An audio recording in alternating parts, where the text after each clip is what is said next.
Yes. Yeah.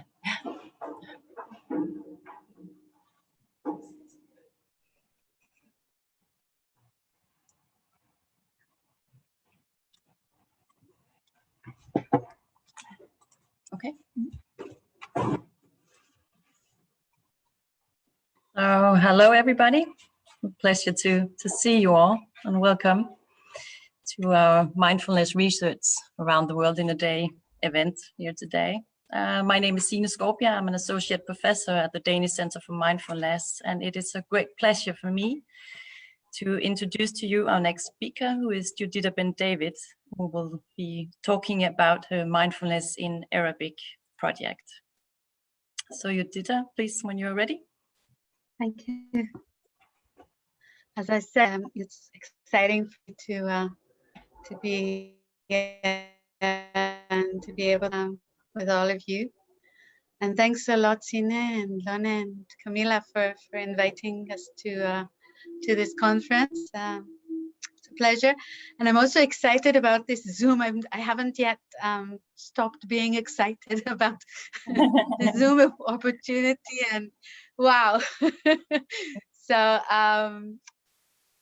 I'm putting myself to speaker view just because it's like I'm still not exactly, I don't know exactly how to deal with all of these boxes. But then when Q will come back, I'll move to the larger view. I'd like to, that is, it's not a coincidence, in South Africa presentation. Our work actually began in South Africa in 2005, 2006, through the TOA group, talking about walking on, and we brought trauma and resiliency skills to the Zulu women, and were invited by a Zulu woman organization, and then to mental health practitioners in the Durban area and Joburg. We didn't arrive in Cape Town at that time.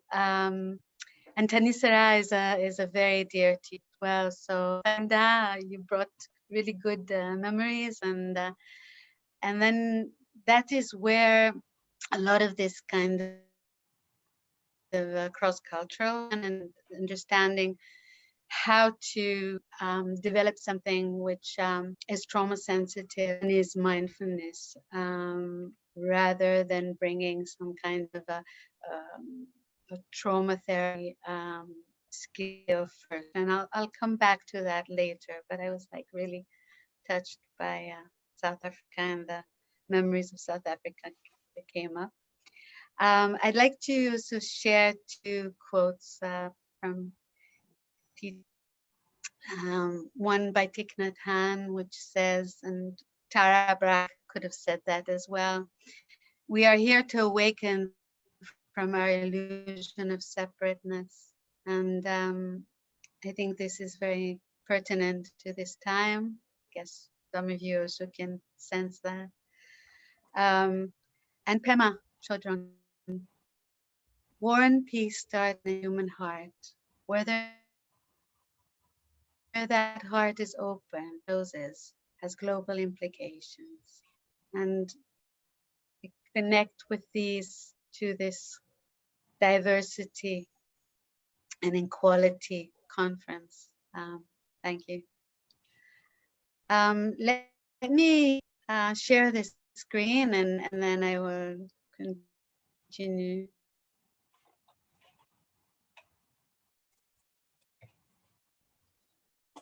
A minute.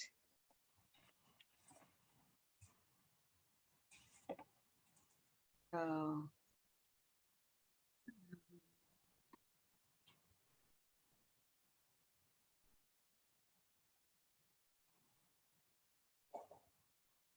okay.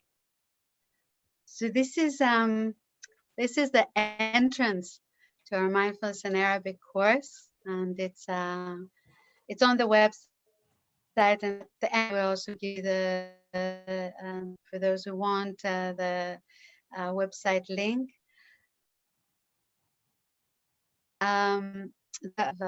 Mainly volunteer group from all over the world, one paid position, not me, actually. I'm the director also as a volunteer.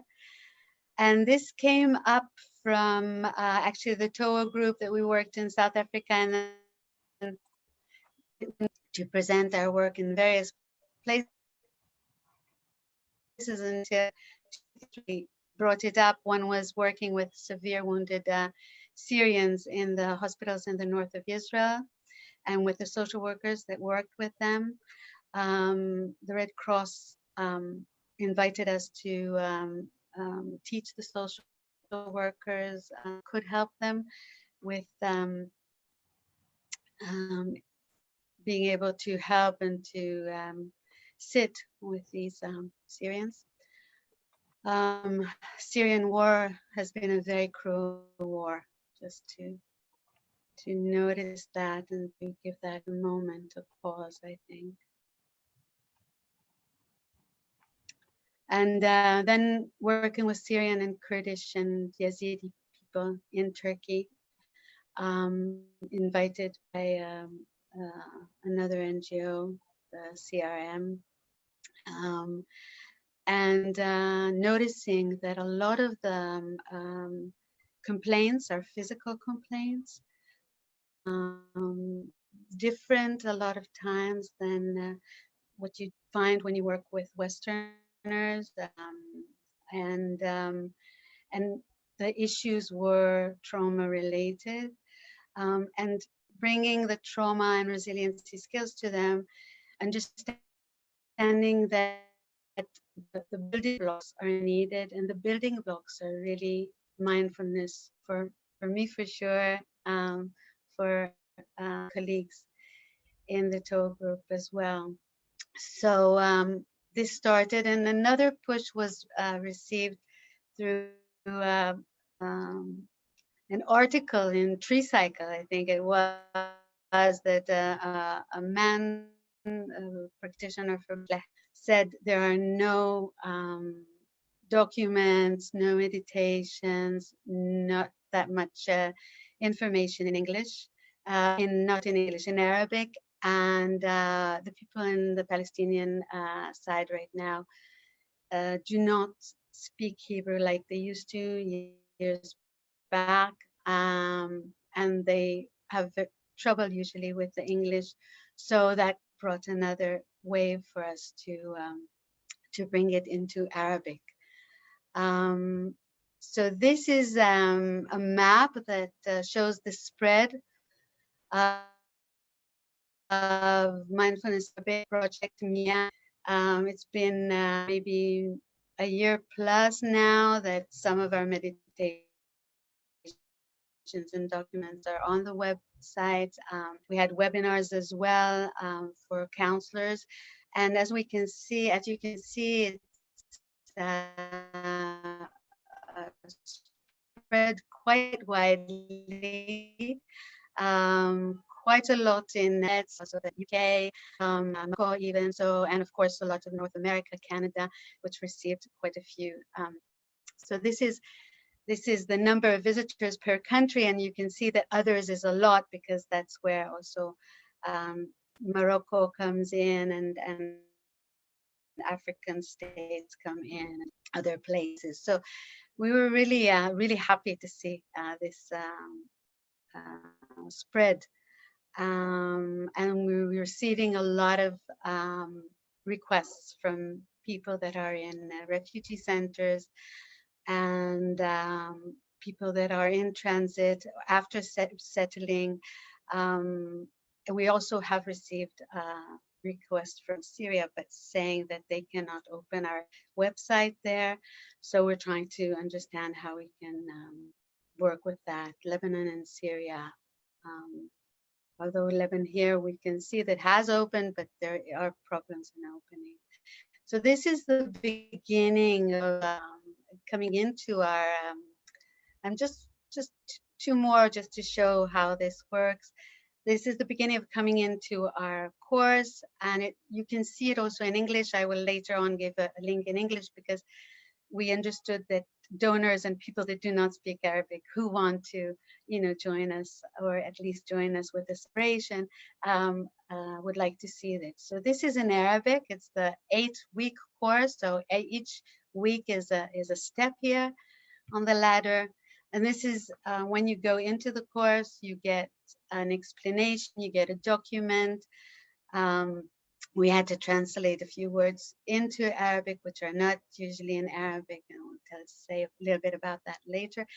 And as well as some meditations. The meditations are in audio, specifically because people in transit usually get internet line, and so we gave documents, we gave audios. We still are translating and providing more material, and of course this is sensitive to people in transit, to people in the refugee camps, to people that have settled already but might not have a lot of time on their hands, and also might not have that calmness or that sense of being able to come to a group every week, like in other mindfulness courses. Sometimes they do not want to be known as well. They still hold anonymity in various places. So there were a lot of questions how to bring it about. And this is what I'm speaking about right now. The challenges that we had in adopting mindfulness for our refugees. So I'm not going to go into the small research that has preceded us, not so small actually, about the reducing symptoms of PTSD by mindfulness courses. What is really important for us right now with Arab refugees, with African refugees, there's other people that I know actually 45 minutes away from where I live that work with African refugees and are having some really amazing developments been made over there. And of course, with David Treleaven in the United States and the trauma-sensitive mindfulness movement, because without proper attention to symptoms of trauma, mindfulness techniques may exacerbate trauma-related problems. So our hurdles are adapting mindfulness to refugees' language and culture, adapting mindfulness to crisis areas and unstable communities, and adapting mindfulness to population holding traumatic imprints. And speaking of physical ailments. So here we are about the TSM, trauma-sensitive mindfulness or trauma-informed mindfulness. We need to understand there is a rise in scientific understanding of trauma, and there is found a high prevalence in society. It's more than 50% right now. We thought usually it's 30%. It's more than 50% right now. And I'm just giving here a few things that have stepped up before our time now. The COVID. There were the veterans that came back, and I'm not talking about Nam, about Vietnam. I'm talking about the veterans and as I said, the Syrian veterans, as well as the Afghanistan war veterans, the Iraqi war veterans, the Me Too wave, which brought a lot of trauma for women up. Waves of refugees, survival, intimidation, displacement, loss, instability. In Africa, in the Middle East, very big waves of refugees, COVID-19 outburst, and the anxiety, fear, violence, and sense of oppression that came up very strongly. And the soaring popularity of mindfulness, which means that mindfulness comes and is being offered to a lot more different various kinds of populations, and a lot more people are coming even without the spiritual call, but actually from sort of like more of a medical, efficient side to the call. And it could be for work purposes, it could be for health purposes. It could be for school purposes. There's a, you know, popularity. So the conclusion in that is that in any mindfulness group, we believe there's at least one that has trauma imprints, and we need to be quite sensitive and to see how to bring it together. So these are also behind our project. These are a few steps that I think that are important to understand when you approach people that have trauma.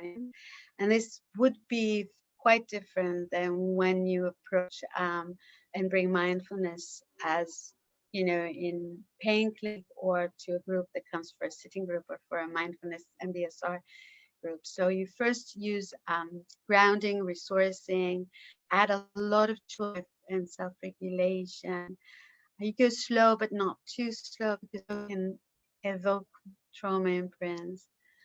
And the educating on interoception, the language of sensations, and the window of tolerance. I'm talking about that because what we understood, and that's why I was also saying that when we brought trauma and resiliency skills, we needed to understand that we need to bring the building blocks. And the building blocks are, you know, the language of sensation and the ability to come back to actually as close back to coming back to our senses, like John Kabat-Zinn likes to say, because it's noticing moment after moment the phenomenology of sensations, of our present, of our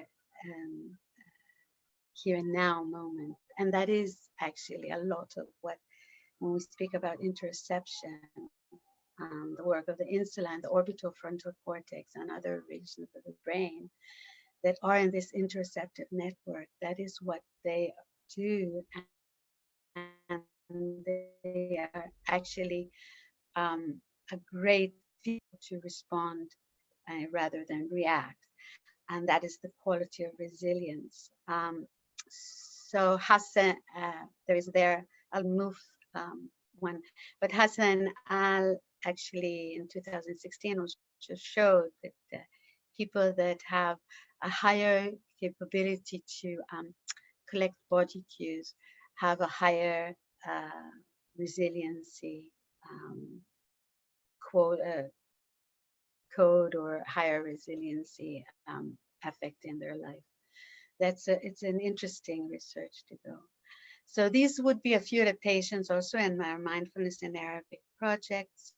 So we have trauma-informed. We integrate titration, which is working with a very small chunk of the discomfort and using mindfulness and gentle, curious attention, bringing it back into the window of tolerance, which is something very, very important. And I can't now expand on the window of tolerance, but it's a use of titration to work with a very small chunk of discomfort and bringing it back into the window of tolerance is very important when you work with people that their activation is very high or that they have trauma imprints. Inviting in the kind reflective quality of mindfulness within the window of tolerance. And anchors. Sometimes breath is a trigger to traumatic memory, so we could connect with something stable as a positive resource, or beginning even with sound, or the hands, or different anchors, not solely the breath, which as mindfulness practitioners, a lot of times we have some kind of a affinity to that. So we need to leave that sometimes aside. Cultural sensitivity. This course is culturally adapted using familiar syntonic cultural references, building trust and meeting the personal defense mechanisms with respect. So we are all the time in the act of choosing and translating our metaphors. One metaphor, for instance, when we speak about being overwhelmed, a lot of times it means for the Westerner, it means something about a metaphor of water, that tsunami, that the the water coming over our head.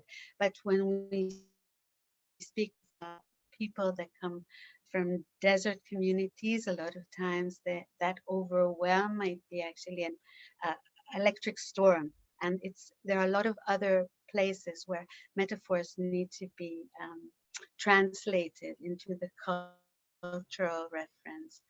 Um, Even the word compassion, has so many words in Arabic. That was one of our surprises and delights. And you really need to choose what compassion word you want to use where, when you bring loving kindness or self-compassion practices. Content is secular and non-threatening to often strongly held religious beliefs. And coming back to mother tongue, there's an emphasis on dialect.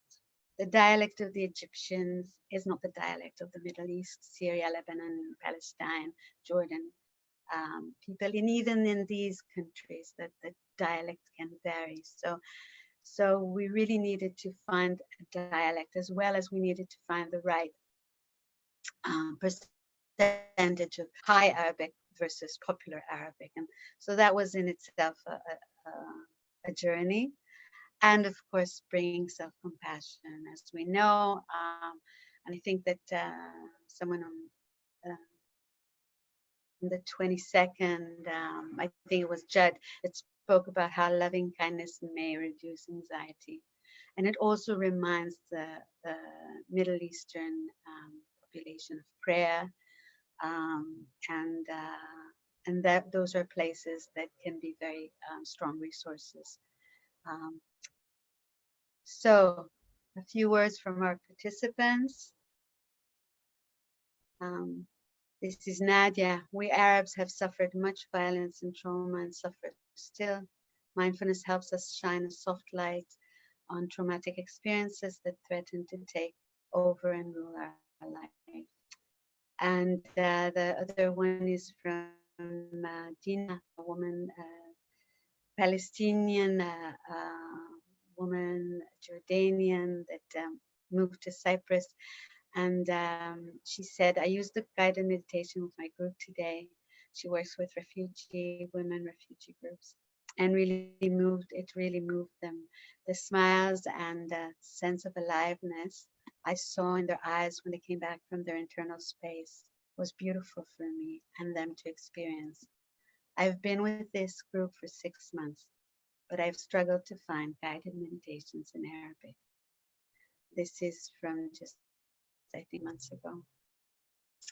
So yeah, this is coming back to our meditation, but for now,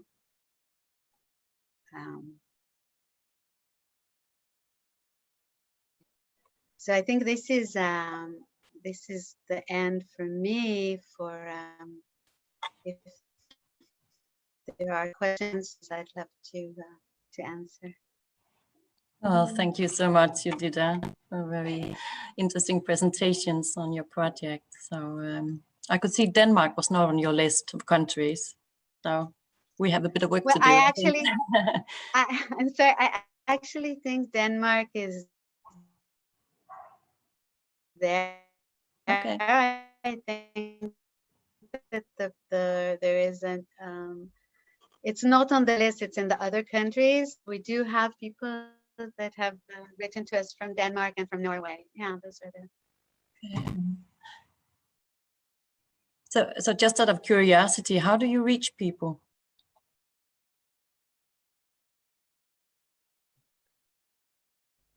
We ticks on that as well, because we thought that we need to go to have links to as many refugee centers, and actually people have mostly found us over the Google. And then the second channel is Facebook. Okay. And then only the third and fourth channels are the refugee centers, but we do have a lot of links to refugee centers.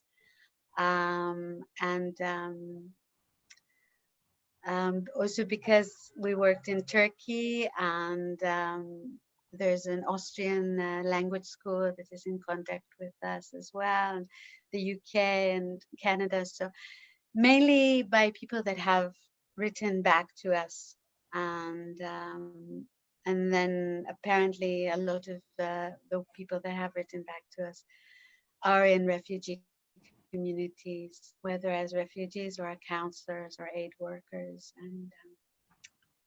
and it's like maybe close to 2,000 people already entered our website, and Yes. something like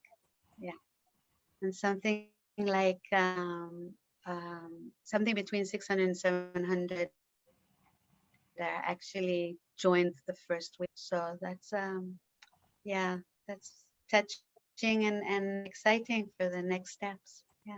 It's quite a few. So are there any questions? Chat right now.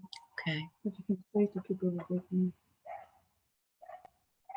Anybody have a question for Juditte?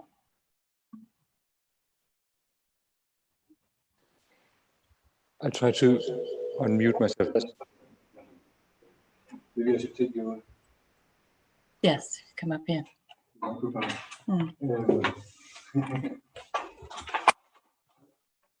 So we have one from my colleague. Yes. I was just trying to turn on my own computer sound. That turned out to be a bad idea in here. But hi, I'm Niels. Hi. I found this really interesting. This accounting for the translation process. I mean, there's so much translation already happening around mindfulness, obviously. And one really interesting thing that you said was that the loving kindness practices in this particular context reminded people of something that they knew from prayer. And this is interesting because in some contexts, in some religious contexts, that might pose a huge problem. But you seem to be saying that it actually makes people feel more at home and that they don't sense a conflict with something that might be interpreted as a different religion or something like that.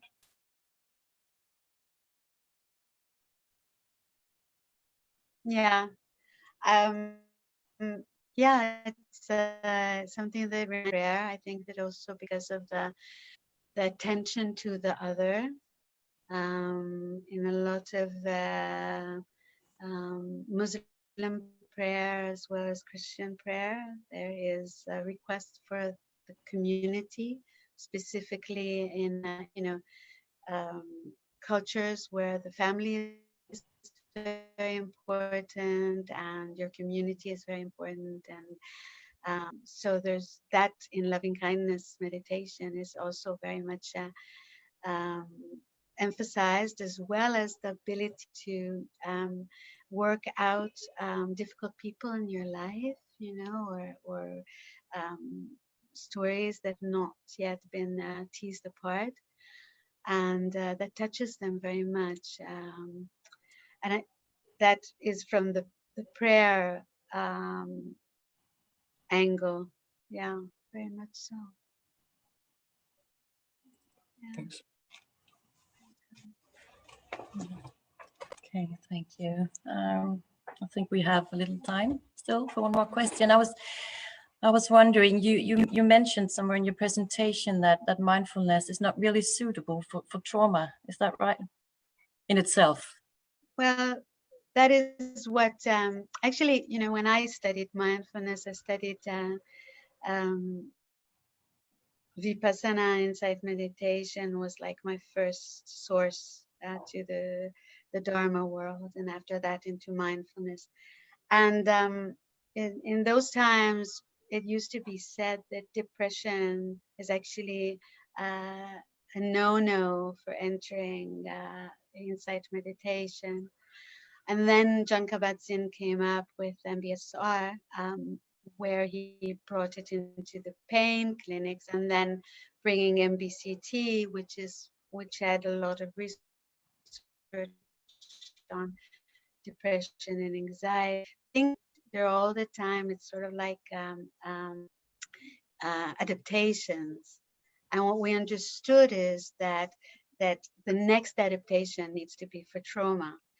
People that hold trauma can be touched by mindfulness practice, and we saw that as actually over the years. We saw that in mindfulness courses, we saw that also in insight meditation courses and in Zen courses, and information has been coming up. So the there is now a movement. There are quite a few colleagues. So for MIA, we have a peer group which meets 3 or 4 times a year to discuss this, to understand, you know, how, in what way are we still adapting mindfulness for trauma? Yeah, I don't know if that answered your question, but yeah. I did. Okay, thanks. Short question.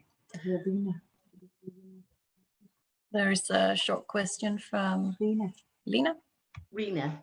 Rina, sorry, there you are, Rina. Thank you. That was a really interesting presentation, really enjoyed it. I was wondering if you could say a little bit more about how you have worked with the window of tolerance within your courses. That's a very kind of trauma-informed practice, and obviously you were talking about interoception and becoming familiar with sensations, and how has the window of tolerance been used in this, and what have been the successes and the challenges? Sorry, it's a bit of a longer question than I.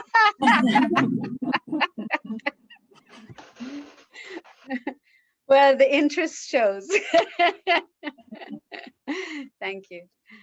It is interesting, and the window of tolerance it comes from many people from the body-oriented psychotherapy school, but also Daniel Siegel, which is sort of like a bridge to mindfulness. And what we're speaking about is, and I think Daniel himself said, is that a lot of times when people are out of the window of tolerance, you can't really provide mindfulness per se. And that's also connecting to what Sina was asking. And the window of tolerance is, I'll just say in short here, is that it's sort of like what Peter Levine calls the river of life, area where we have tolerance to things that come to us, where we have resilience, where we can sort of like still continue in our life, and it doesn't sort of like shake us too strongly. Where when we come out of that window of tolerance, and I'm making this kind of a sign because it's like it has 2 banks, and one bank is sort of like the upper bank and the other bank is the lower bank. And when you come out of that, like trauma goes like this, you know, it's like that scene that your activation has gone berserk. So it could go into either sort of like mania or very high agitation or outbursts and things like that, but it could also go down into apathy, into very low energy, into desperation, into and you know, you're probably familiar with that. So as I see by your head nods, but what we're trying to do is we're trying to come back to the window of tolerance. That's something very important for our project, because we believe that when we bring people back to the window of tolerance, that that is actually also what mindfulness in the beginning of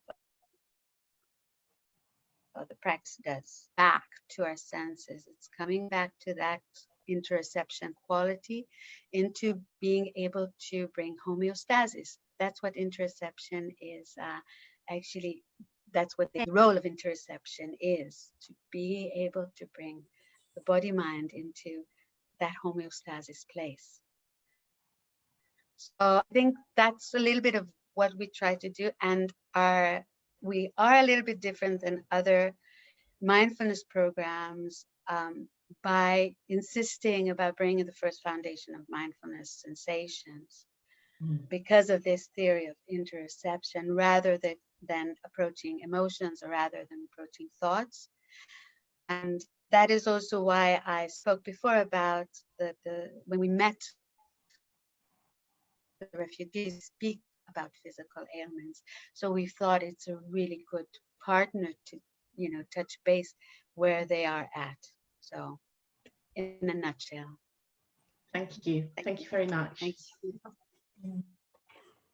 Okay, I think we have to close for questions now and move on to practice.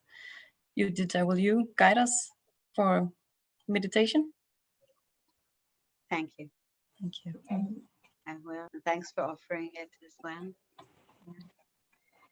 So the questions are there, as well as you saw. The questions are there on the PowerPoint that I think will be shared. But I would like us to start from something that we start our meditations in Nia, in mindfulness in Arabic. So maybe we can find a place to sit comfortably for the next 10 to 15 minutes. And if you'd like to glasses or something that is tight, just to be able to come back here to the present moment and be able to sense ourselves again.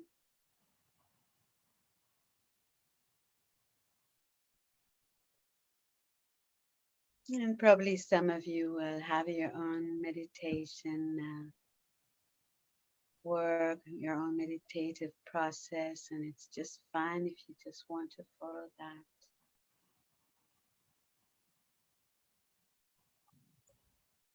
So let's see if we can just stay a little bit with the voices, the sounds, bringing gentle, curious attention to the sounds around us.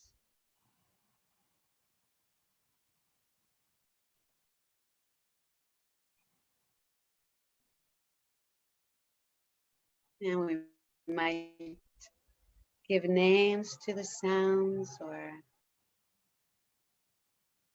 invite also to just notice when a sound begins, when a sound ends.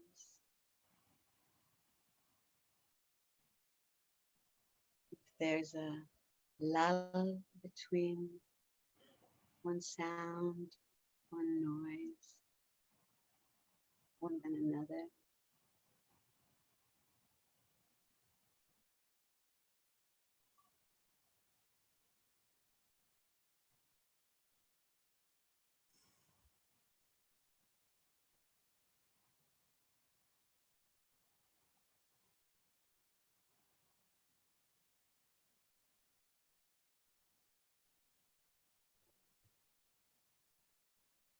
And maybe notice also the relationship between you and the sounds. Notice if there is any coming forward to one sound, being pushed back by another sound.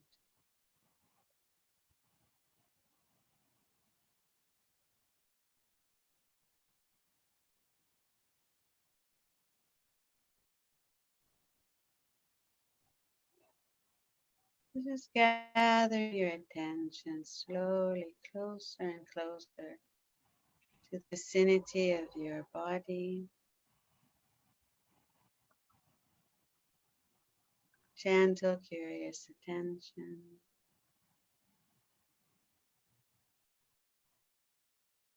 And maybe you can draw the silhouette of your body.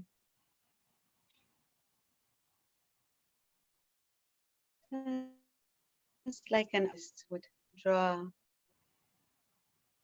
silhouette of a model sitting in front of her.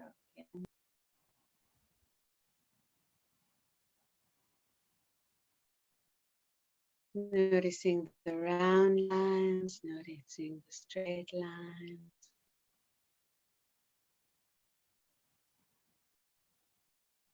With as little judgment as possible. Some curiosity and interest.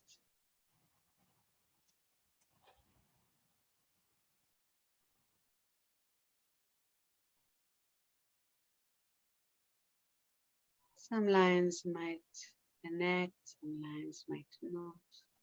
That is just fine.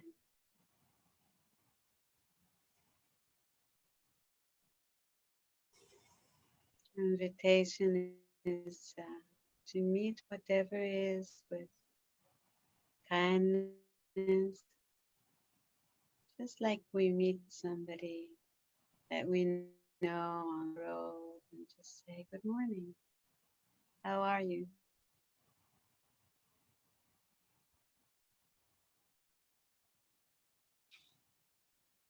Just that.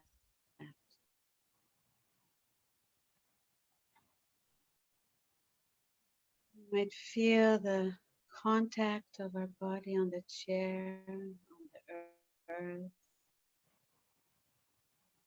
in our shoes or sandals, with our feet on the ground.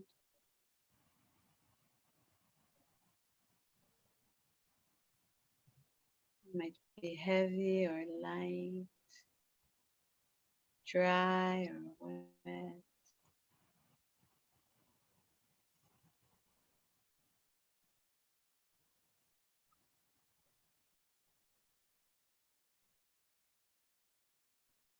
They might be touching solidly or hesitant.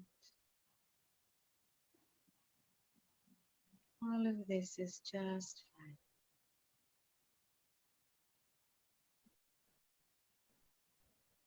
You might be able to move your attention to the touch with the chair,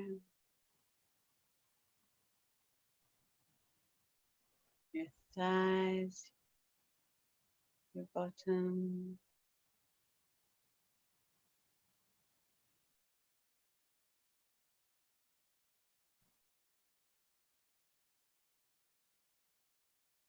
You might notice the pillow or the texture of the chair,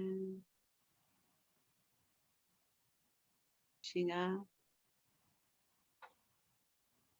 or the thighs and the bottom pushing down, or you might not feel the contact at all.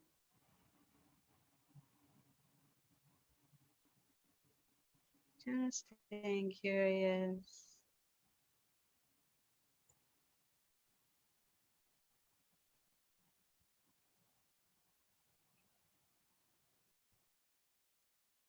Mind might be wandering to a memory, to a plan, to another place in the body, to an emotion, to an image. And we just, as you have heard before, collect our attention back gently. Maybe with a small smile.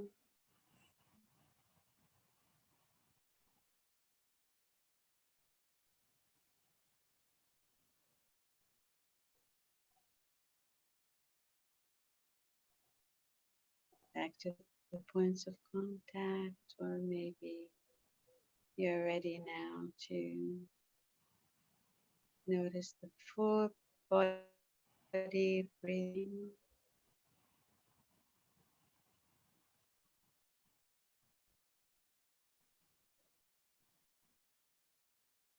Wondering if there is a space to lean back into.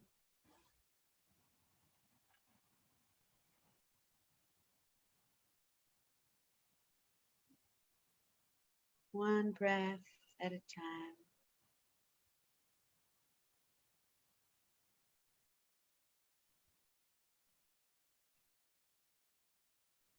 Just noticing beginning, middle, and end.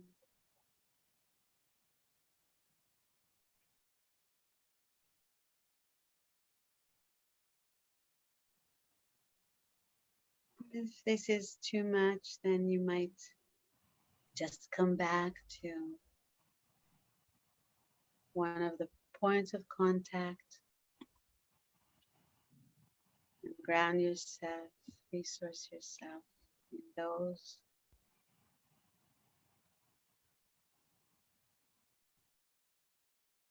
Or you might have one place in your body which you feel comfortable in,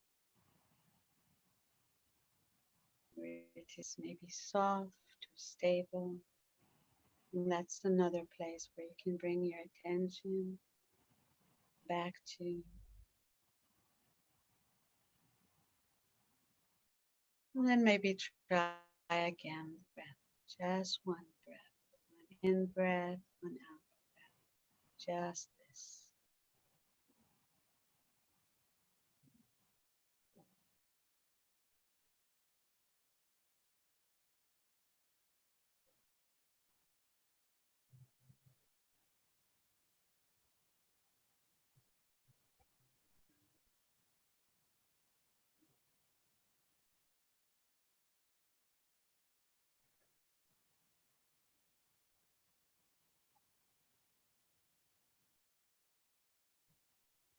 I would like to offer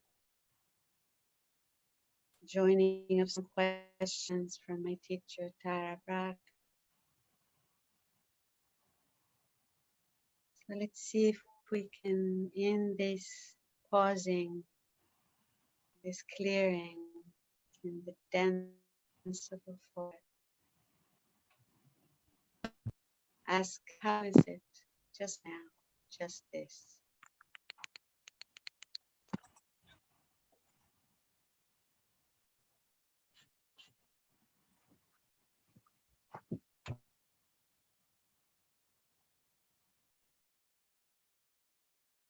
A pause to ask, how is it for you to be in these times? What is here and what needs attention?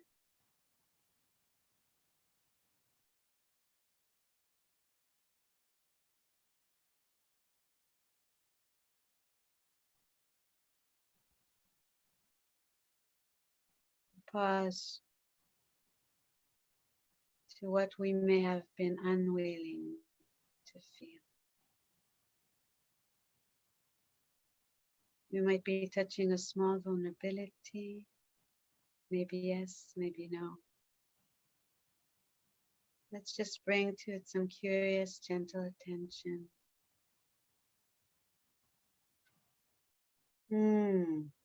This too. Just this. Just here.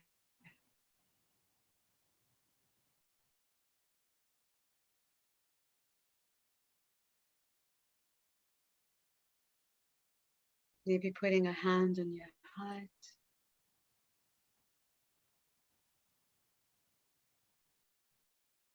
And maybe just befriending it lightly. How is it for me right now?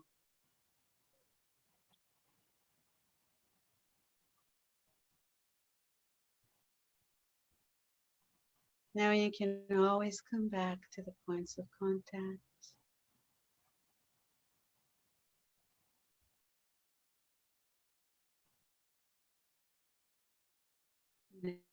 Never is needed.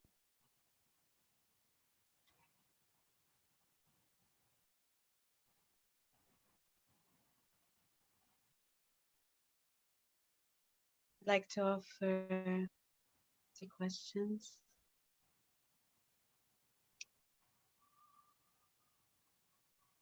What prayer, message, or blessing would you like to offer yourself now?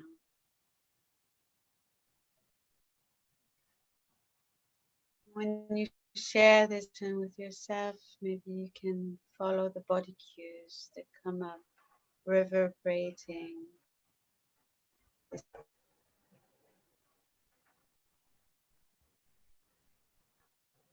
What prayer, message, or blessing would you like to offer yourself now?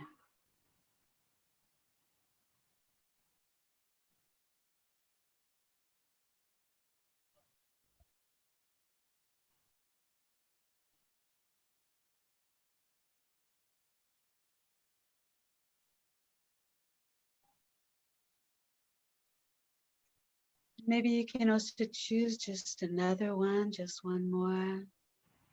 Someone close to you, somewhere farther away from you.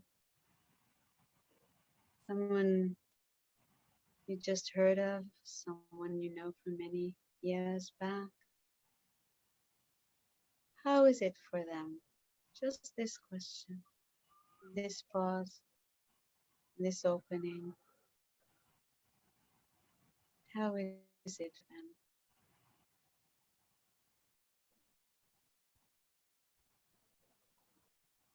Just noticing the body cues that are arising, sensations, emotions, maybe a sentence coming up, a word, a voice.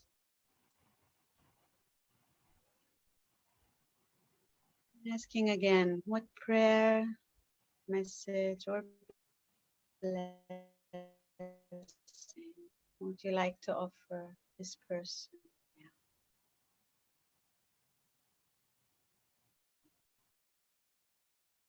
Prayer, message, or blessing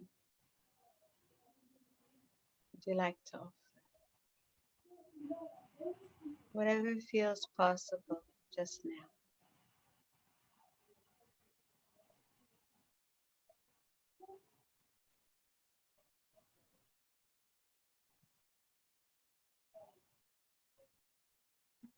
Coming back to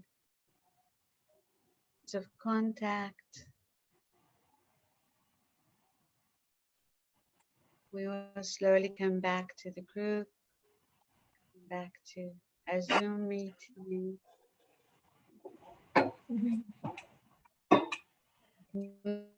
Moving a little bit the face, moving a little bit the fingers and the toes, and maybe a little bit of the spine.